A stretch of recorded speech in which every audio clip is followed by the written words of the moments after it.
That you can jail revolutionaries, but you can't jail a revolution.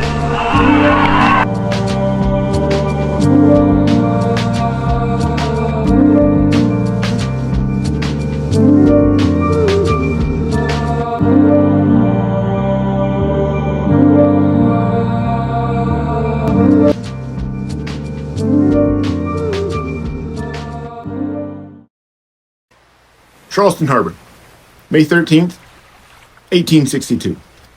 Before dawn. One of the Confederacy's most important military transports pulls away from the dock. She passes the first checkpoint, then another. The crew gives the correct whistle signals. The sentries waver through. Fort Sumter is dead ahead. If anyone realizes something is wrong, everyone on board will probably die. Every sentry who saw the ship believed they knew the man at the wheel. But the man they thought they recognized wasn't really the captain. Welcome back to the Underground Syllabus.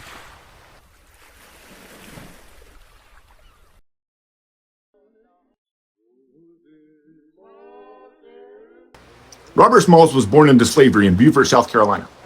He was Gullah, part of the Gullah Geechee culture, created by enslaved Africans on the Sea Islands. Because of the island's isolation, they preserved African traditions, language, music, stories, and ways of life found nowhere else in the United States. His mother, Lydia, was enslaved by Henry McKee. She worked in the main house. Robert grew up with privileges many enslaved children never experienced. He ate the family's leftovers. He played with the white children. For a time, he didn't fully understand the cruelty of slavery. Lydia did. She feared that comfort would become the most dangerous lie her son could believe. So she made him see. She took him to the slave auctions. She showed him the chains. She made him look at the whipping posts. She wanted him to understand one simple truth. No matter how kind the master seemed, Robert was property.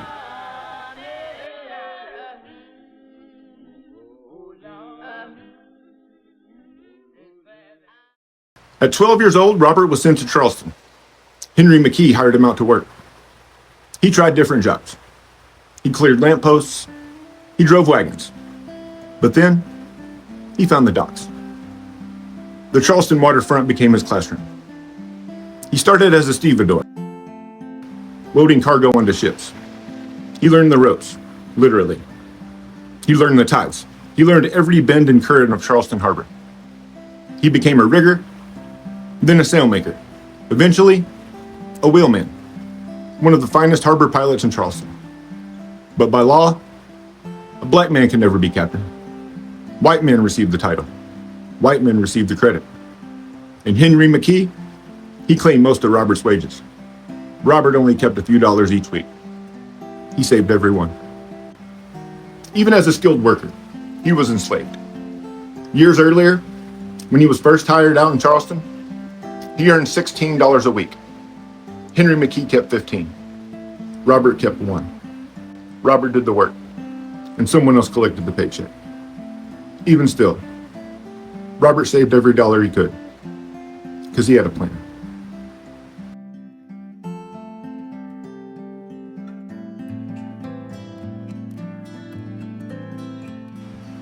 Robert fell in love.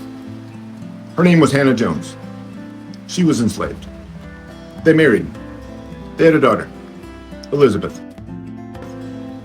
Later, a son, Robert Jr.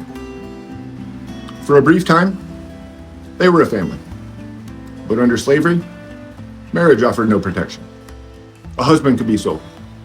A wife could be sold. A child could be sold. Families disappeared every day. Robert went to Hannah's owner and offered to buy his wife and his children. The price was $800, more than he could hope to earn. He kept saving anyway. Every week, every month, every dollar. But time wasn't on his side. There was no guarantee his family would still be there by the time he had enough. Robert finally understood. Freedom wasn't something you asked for. It was something you took. He just needed an opportunity.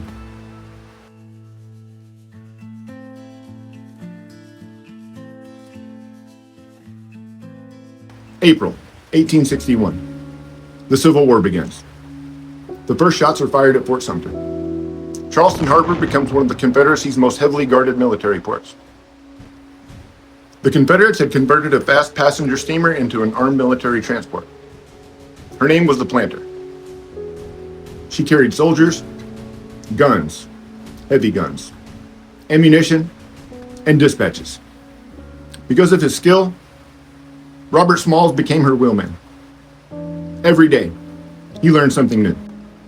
The harbor, the tides, the hidden channels, the officers' routines, the minefields, the flag signals, the whistle calls. Years of forced labor became years of preparation. To them, he was simply another loyal enslaved sailor. But Robert was watching, waiting. Then, on May 12th, 1862, the white officers made a mistake. They left the ship. And for one night, they left the Planter in the hands of the enslaved crew.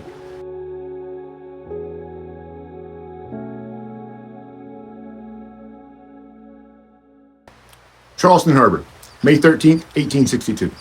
Before dawn. The man at the wheel is Robert Smalls. He wears the captain's broad-brimmed straw hat. He wears the captain's coat. He stands where the captain always stands. From a distance, that's enough. The boilers are already hot. The crew quietly casts off the lines, and the Planter eases away from the dock. But first, they make one final stop. At a nearby wharf, their wives and children are waiting. One by one, they climb aboard. No one speaks.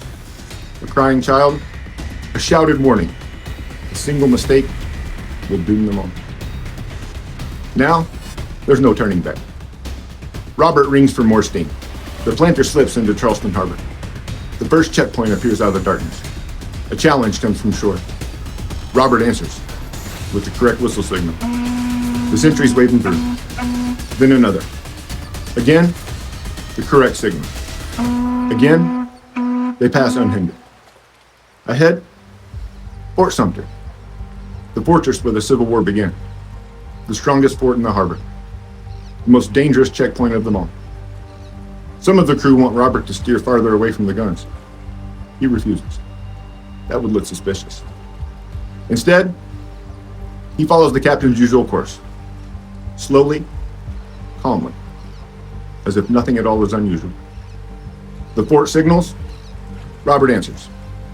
Then, they wait. Seconds feel like hours. If the men inside the fort look too closely, the escape will end here. Finally, the signal comes back. Proceed. The Planter steams past Fort Sumter and out beyond the Confederate guns. But they aren't safe yet. Waiting beyond the harbor is the Union blockade. To the Union Navy, the Planter still looks like an enemy warship, and they're preparing to open fire.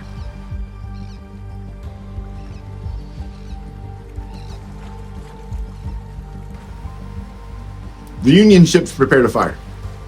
Robert knows they'll see an enemy vessel unless they recognize his intentions first. The Confederate flags come down. A white bed sheet goes up. Then, the American flag. At the last possible moment, the Union guns fell silent. The Planter steams into Union hands.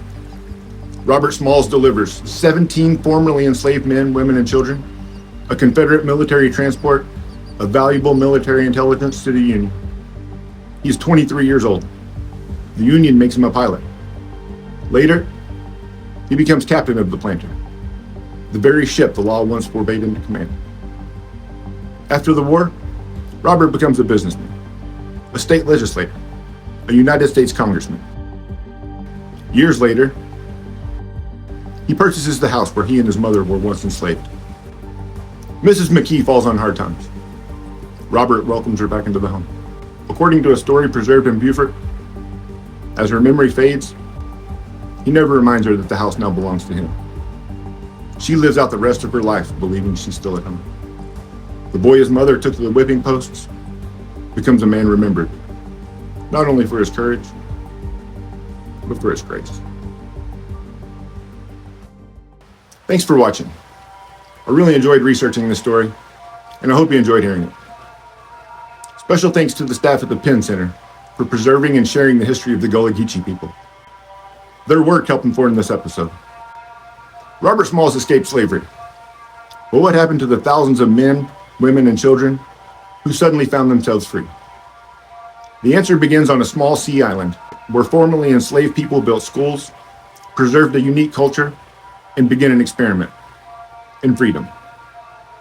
Next time, the story of the Gullah Geechee, the Port Royal experiment, and the place where freedom learned to walk. I hope you'll join me back here for it. Until then, your homework is as follows. Subscribe if you haven't already. Give this video a like. And finally, share it, so stories like this don't remain underground. I'm David Whitehead, and this has been the Underground Syllabus.